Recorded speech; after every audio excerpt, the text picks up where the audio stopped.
a lot of people said to me, including my agent, if you do this, I suppose you'll give up your career because you're tagging yourself as a homosexual.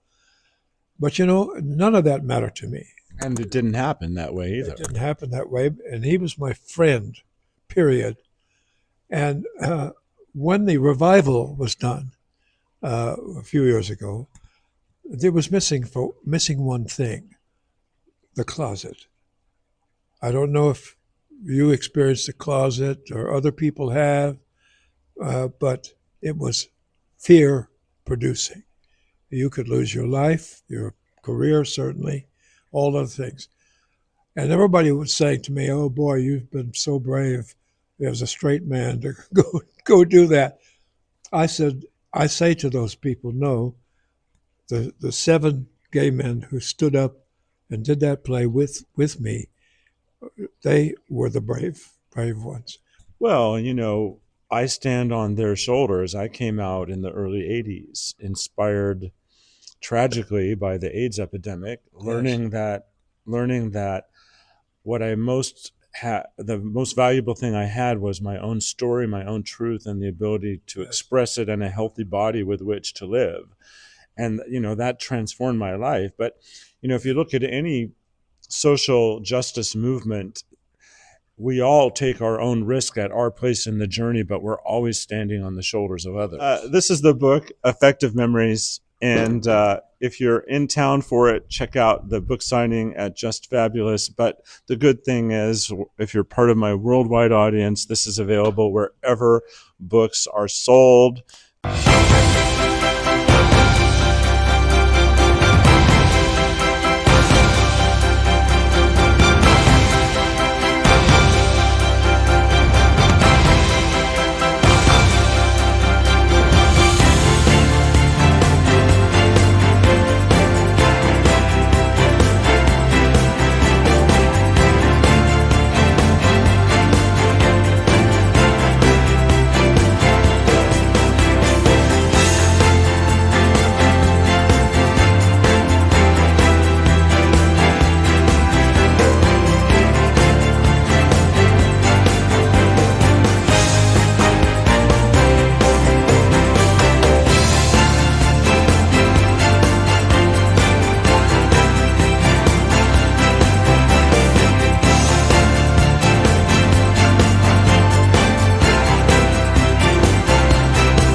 Hey everybody, Nicholas Snow here with another edition of Notes from Hollywood. My guest today, Mr. Laurence Luckinbill, known by his friends as Larry and known by many as the husband of Lucie Arnaz, whose mother was, of course, Lucille Ball.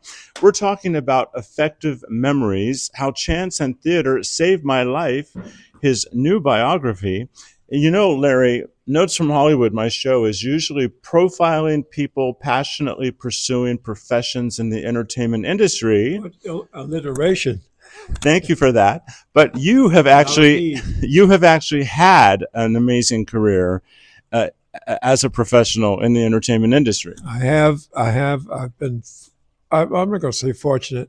When I started, I grew up in the Ozarks, and it's in the book, but what happened to me at age 12 was living in a place with no cultural advantages, whatever. I developed a feeling that there was something better out there, something finer, something higher that I could reach for. I didn't know what it was, of course, and I tried really hard after that to make my mother happy by being a doctor, but I absolutely failed twice every pre-med course. And when the when the last grades were posted, I was in desperation because my mom, and I knew I was not going to get into medical school. So I ran to the professor's house. He was playing an etude on his phone. I rang the bell. He came to the door. Yes, Luckinbill? I said, my mother.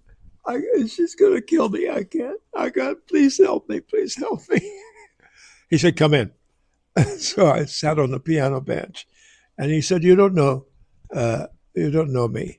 But he said, you have entertained us royally this semester, and you don't know that I have eyes in the back of my head, and your imitation of me is quite good. And I actually have begun to change my teaching based on that. So he said, but I'm going to tell you something you don't want to hear. You don't belong in the sciences. You belong in the performing arts. Oh, my God. That was like a death knell. I mean, I didn't know what to do.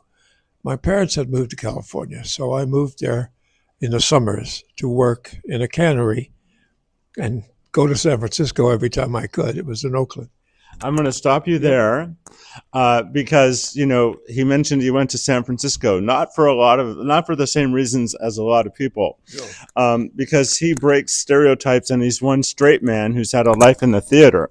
But for those of you who are local, I want you to know right up front that Larry's going to be having a book signing Sunday, March 30th from 1 to 3 p.m. at Just Fabulous, which is next to Coffee North here in Palm Springs. And that's at 515 North Palm Canyon. And I want everybody who is seeing this locally, who has the opportunity to go there, to know about that. That's Sunday, March 30th, 2025 from 1 to 3 p.m. at Just Fabulous. And coming up on this edition of Notes from Hollywood, more with the wonderful Laurence Luckinbill, who I will call Larry after this.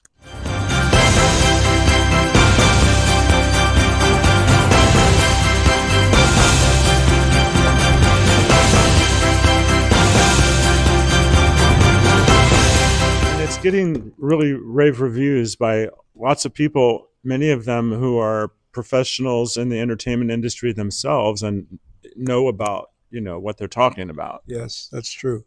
I was surprised at that. The reviews have been really sensational, and the public, just on Facebook and things like that, have people who've read it and said, I stayed up all night to read it, and it's a page turner and all those things. But I didn't know I was going to do that. I just thought, I have a life that I have to get off my chest. I have to get it out there.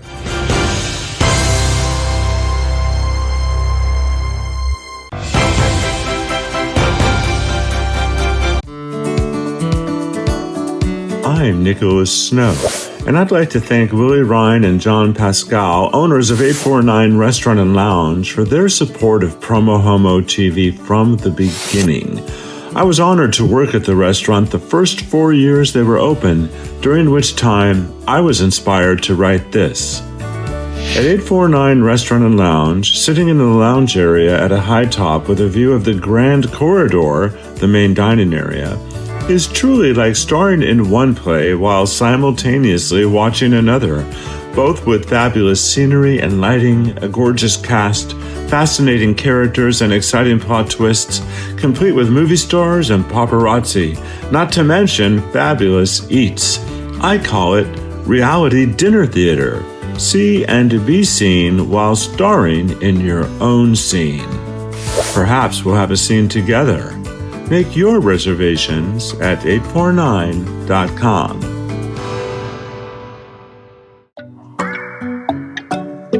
Hi, it's Brad Furr, a proud media sponsor of PromoHomo.TV, and I'm the owner of K-Gay Palm Springs and Gay Desert Guide. We just wanted to say thank you and thanks to Nicholas Snow for what he does.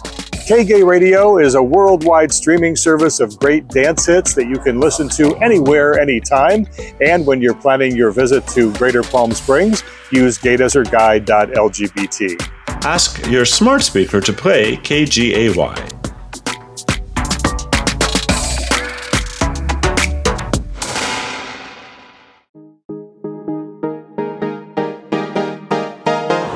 Hi, my name is Matt Scalarude, president of Pink Media, and a very proud and long-term supporter of PromoHomo.TV. At Pink Media, we've been working with companies large and small, including destinations such as this, to kind of help them target and reach the LGBT community online.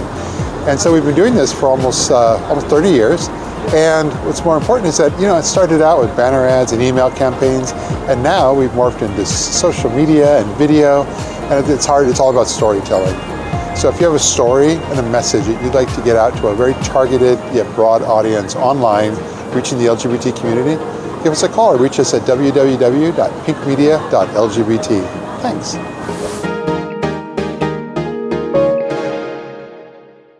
The LGBTQ Community Center of the Desert is the only Coachella Valley organization dedicated to meeting the diverse needs of all LGBTQ plus individuals. From our Palm Springs McDonald Wright building to the Center Coachella, the Scott Hines Behavioral Health Clinic, and the Community Food Bank, our mission comes to life by making meaningful connections to resources and to community that contribute to LGBTQ plus people's health and happiness. For more information, visit thecentercv.org.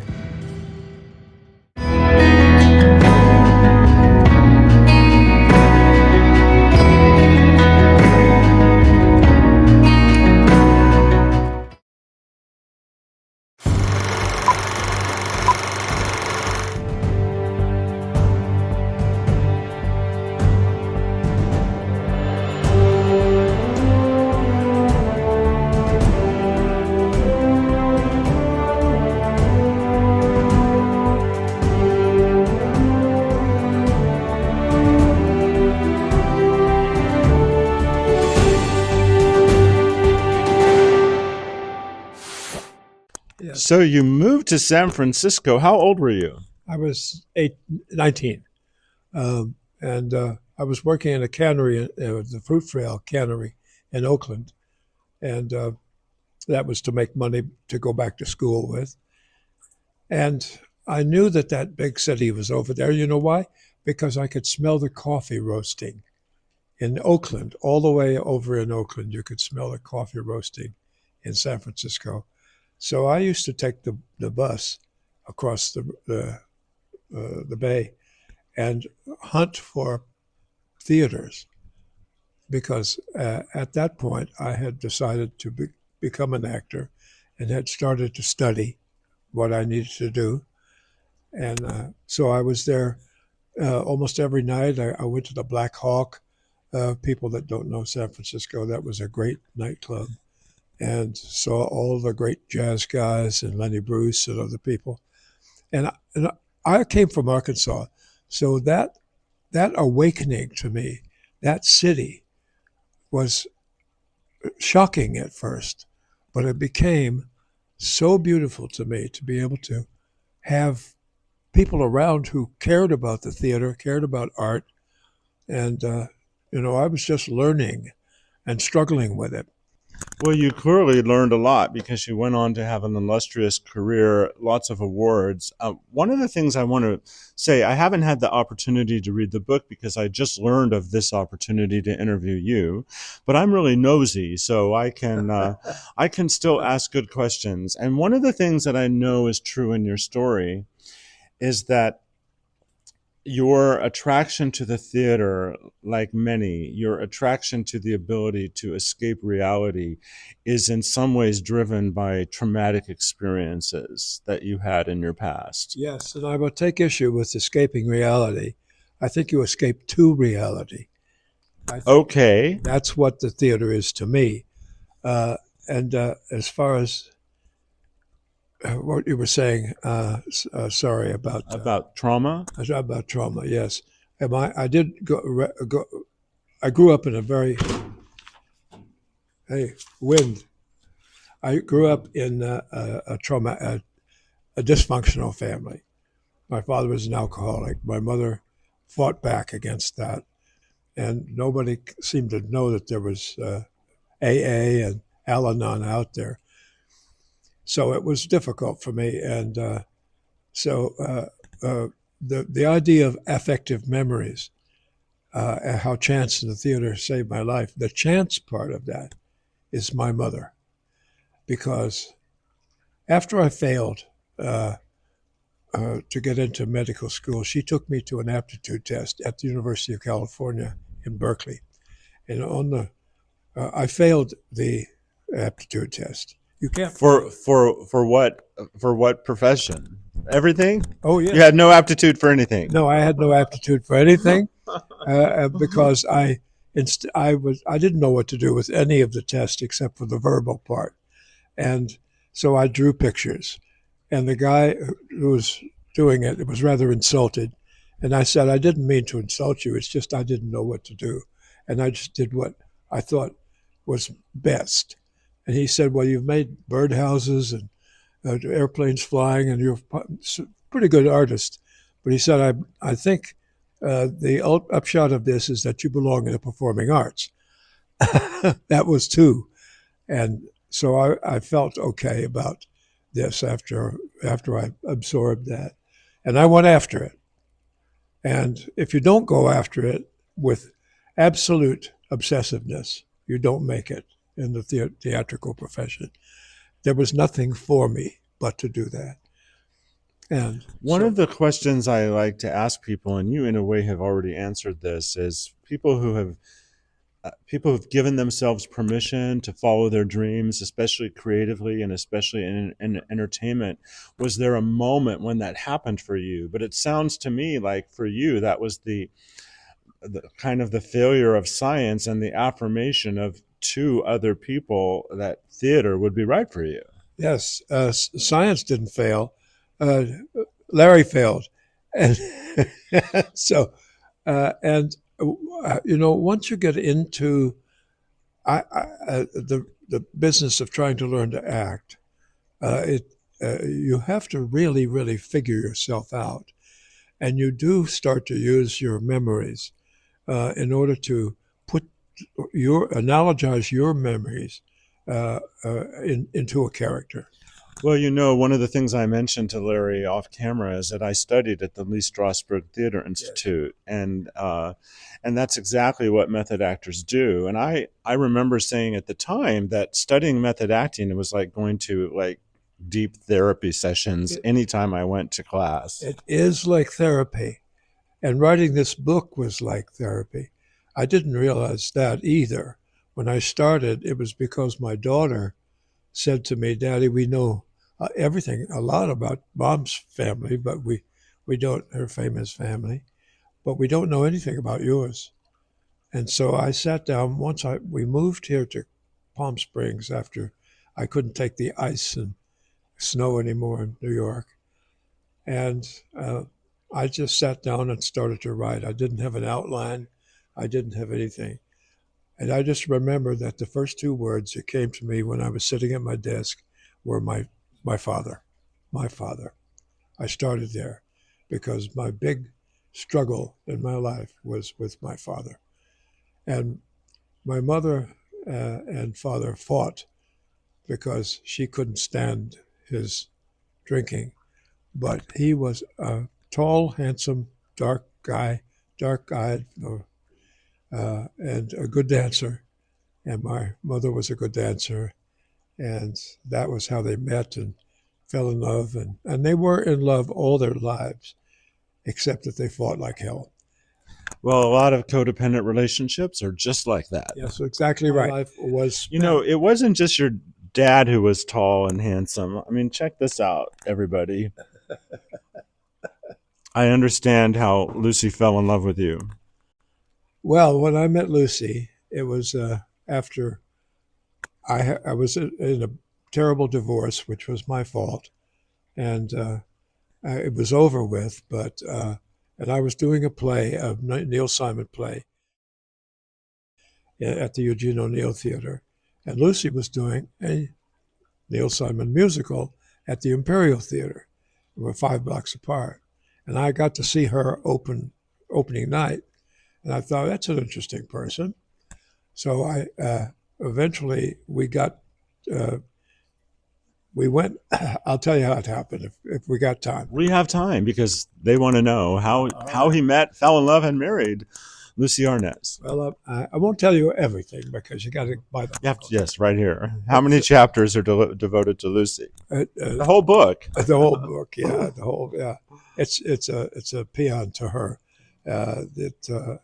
It's not written in chapters. It's written in acts and scenes. It's a theatrical book.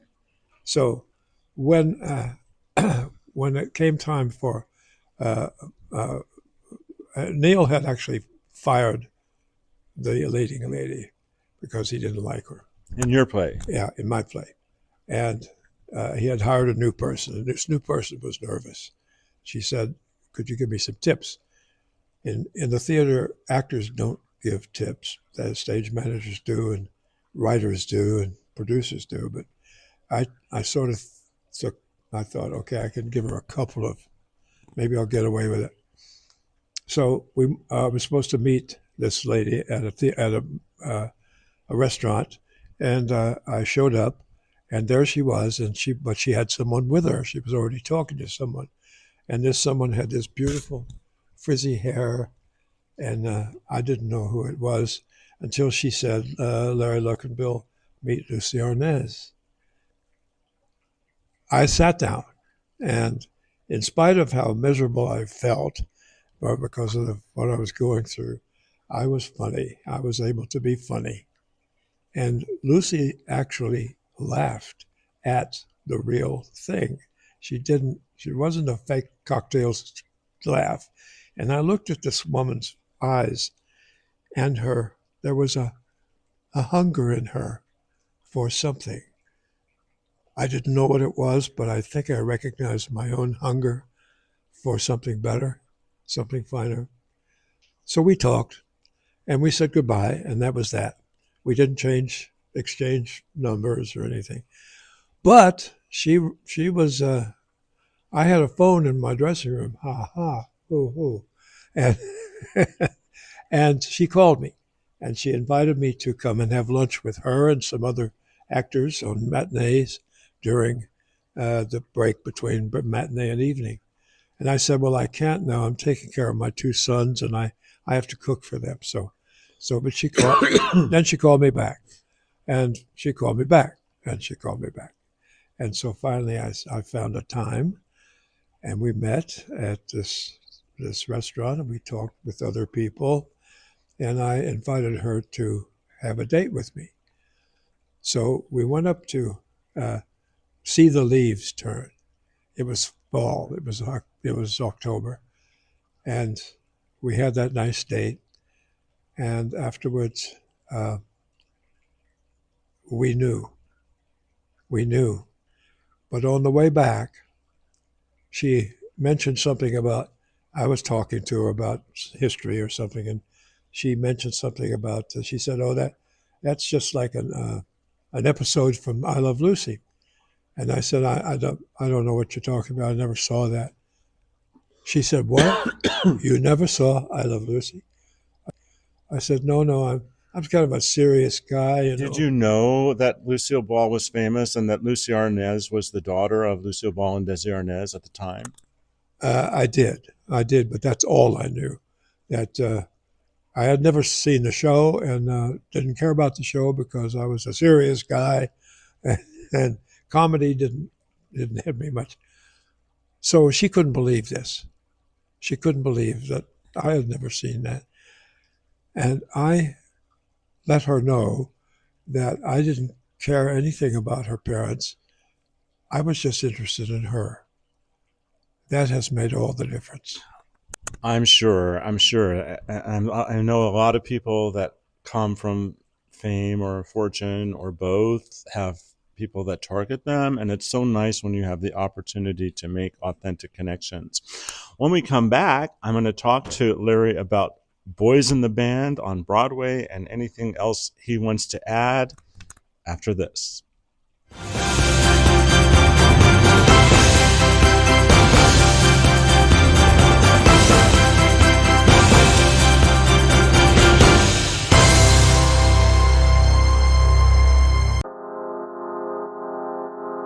Like a diamond, you alone. You cut my heart like glass, just like that. Like a lion, uncontrolled.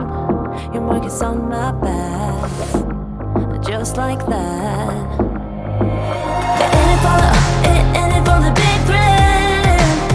Yeah, you play games with my mind, always, all of the time.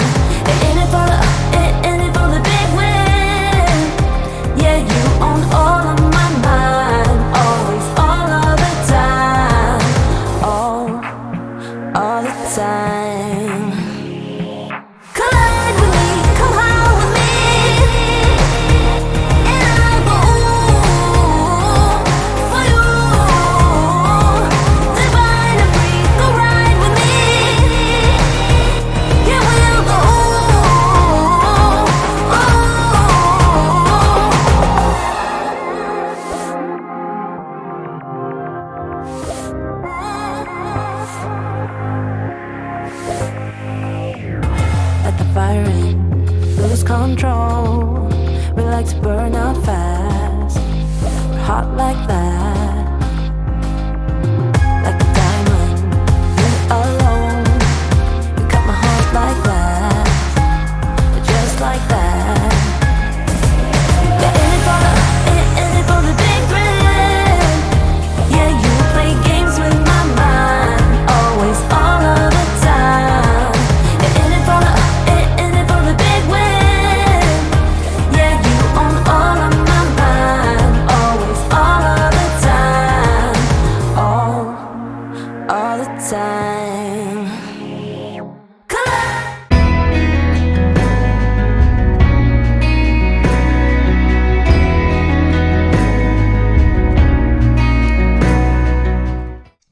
So one of the most famous shows on Broadway to ever deal with gay themes was Boys on the Band.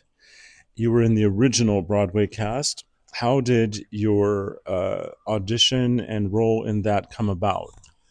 There was no audition. The writer of the play, Mark Crowley, went to Catholic University when I was there. I was a graduate student. He was an undergraduate student. And he was from Mississippi and I was from Arkansas. And we kind of hit it off as the two Southern boys at Catholic U in Washington. And so we liked each other.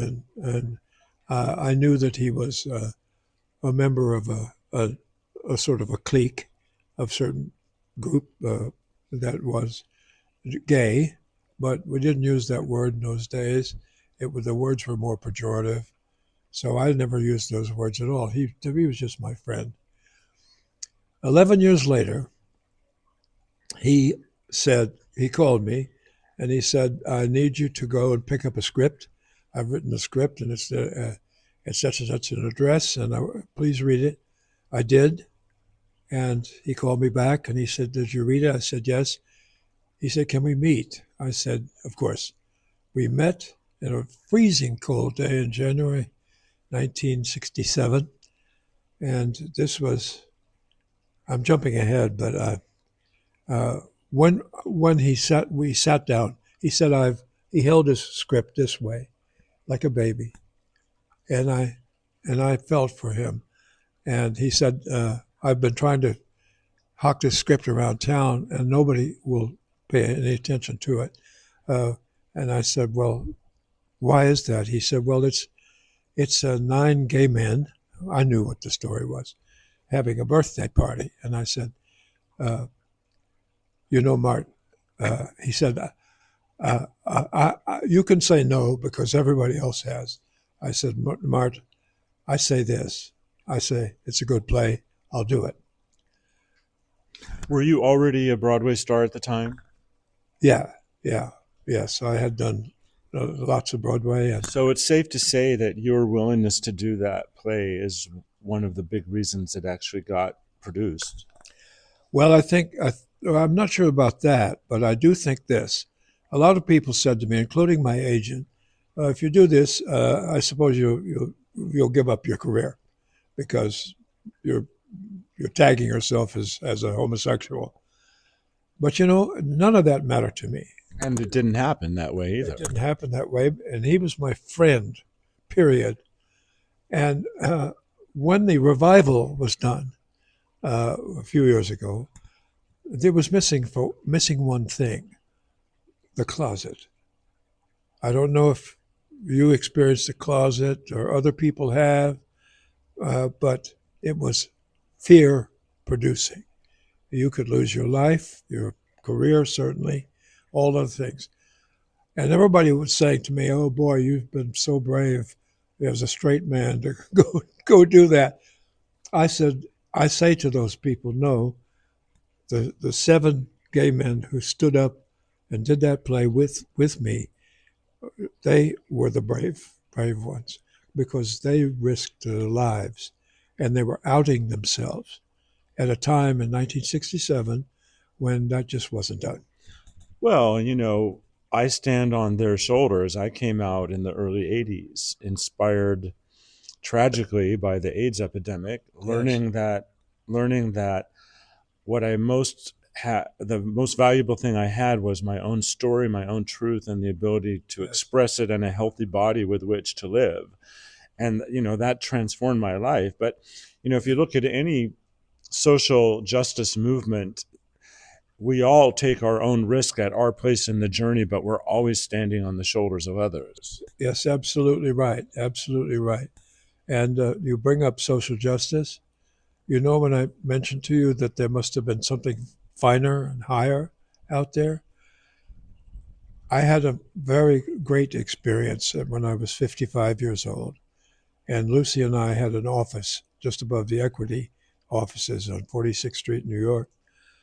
And there was a telephone call for me, and I picked up. It was David Susskind, who was a great producer, and I'd known him for quite a while, and he was my Dutch uncle. He used to give me a Dutch rub every time I turned him down for some piece of crap that he wanted to do, like some stupid comedy for TV, and I would say no, and he would say why, and I'd say, well, he'd say, you're unemployed, aren't you?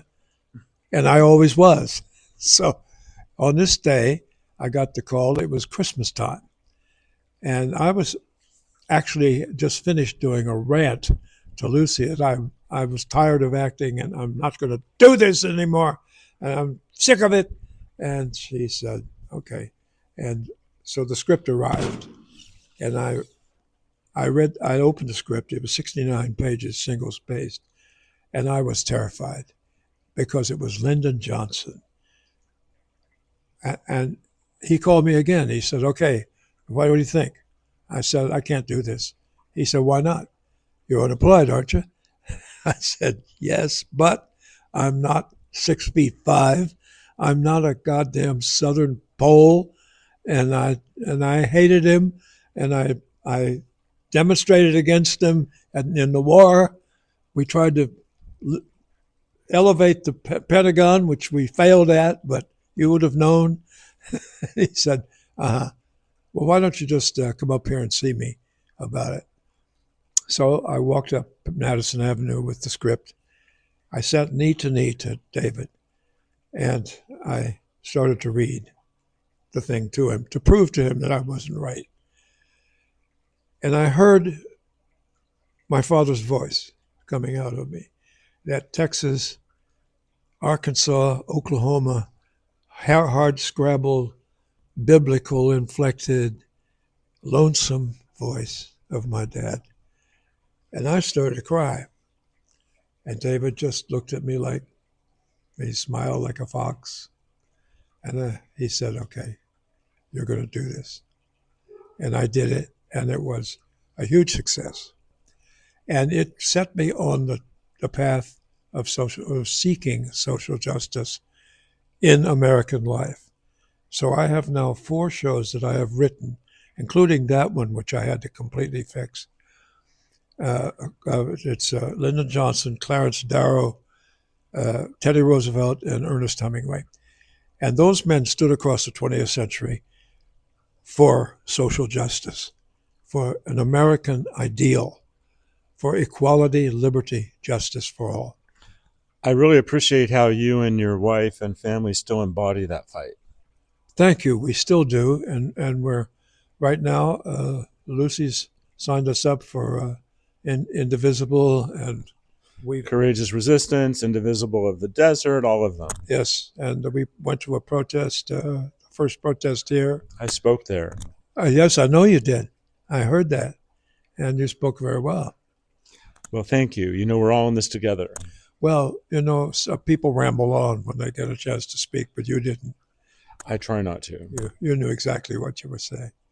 Anyway, the upshot of all of that is that I wrote the book, and the book is good, and it's believe it or not, it's funny. Well, and it's getting really rave reviews by lots of people, many of them who are professionals in the entertainment industry themselves and know about, what they're talking about. Yes, that's true. I was surprised at that. The reviews have been really sensational, and the public, just on Facebook and things like that, have people who've read it and said, I stayed up all night to read it, it's a page turner and all those things. But I didn't know I was going to do that. I just thought, I have a life that I have to get off my chest. I have to get it out there. And for my daughter. And when my daughter read that line in the book, she started to cry, you know. That's really beautiful. I only have 2 more questions that I want to ask you. All right. And then a final open-ended question. So as someone that has worked in storytelling with professional storytellers, did you feel added pressure to get it right? I never felt any pressure whatsoever because I knew that this was for me and my family, as now it turns out to be for pretty much everybody. A very celebrated, it's really a much broader biography, but it's classified as a theater biography. And within that genre, it's been in top 10 lists and is very celebrated. Yes, it is. It is. And it's all been a big surprise. And I've done lots of interviews about it. And this happens to be a really good one. I'm not kidding. Thank you. Yeah, I'm not giving you blowing smoke. I appreciate that. Yeah. I don't know if you remember this, but I interviewed you and Lucy on the red carpet at the Steve Chase Humanitarian Awards. Oh, I do. And it was for an audio podcast at the time, and we spoke about the impact of HIV and AIDS, and there's so much that can be said about that. But my final question, before I ask you an open-ended question, you've lived your own powerful life and you stand on your own 2 feet, but you happen to have married Lucie Arnaz into a huge celebrated Hollywood dynasty. You weren't attracted to Lucie because of that, but clearly your life ended up being impacted by that family. And I was wondering, what was it like to be part of that big, beautiful, talented family? Well, when I came to LA with Lucie, we were already decided to be married. We hadn't got married yet, but we had decided on that. And so I flew out to LA with her, and we went to her little house on Patricia Street, and her daddy came over, Desi.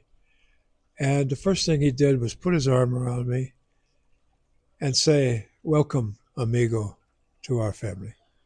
Oh, I just want to cry. That's a very beautiful story. It is. And of course, it made me feel so welcome and so real to them. And then I met Lucie, and she said, "Hi, how are you?" Okay, now the open-ended question that I always like to ask at the end of an interview. Is there anything we haven't talked about that you really want to be part of our conversation today? No. Okay, then. So this is the book, Affective Memories. And if you're in town for it, check out the book signing at Just Fabulous. But the good thing is, if you're part of my worldwide audience, this is available wherever books are sold. It's a really great honor to talk with you. Thank you. And I think we covered everything. We actually didn't. There's a lot of stuff. Yes, there's lots of acts and scenes here. You want to check it out. And you will laugh and you will maybe cry. Thank you so much. And my mother was the chance that saved my life. We all have mothers that saved our lives, I'm sure, in one way or another, not to mention giving us life. Yes. With Larry Luckinbill in his beautiful Palm Springs backyard, I'm Nicholas Snow, and this has been another edition of Notes from Hollywood.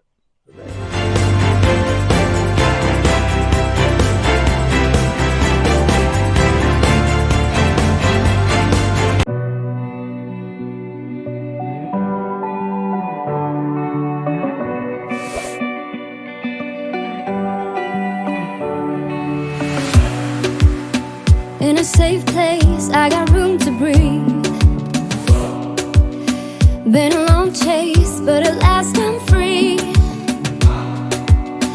These open woods, I knew I could find peace here. Nothing like the city where I got tired of the running, the catching up. I got hungry for the stars.